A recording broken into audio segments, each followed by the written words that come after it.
រដ្ឋអាមេរិកសម្ដែងការព្រួយបារម្ភពីការប្រយុទ្ធជាបន្តដែលបង្កគ្រោះថ្នាក់នឹងការបាត់បង់ជីវិតនៅតាមកន្លែងជាច្រើនតាមបណ្ដោយព្រំដែនប្រទេសកម្ពុជាថៃ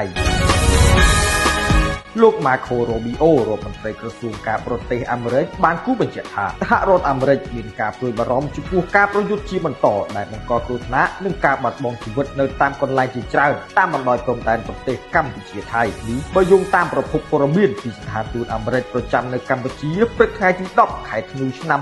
2025នេះប្រភពដដែលបានបន្តថាសហរដ្ឋអាមេរិកទទូចខ្លាំងឲ្យបញ្ឈប់ជាបន្ទាន់នៅអារិ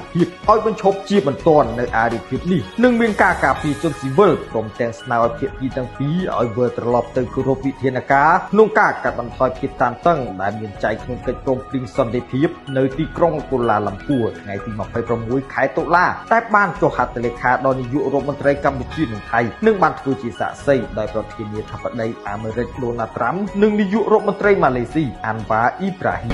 ម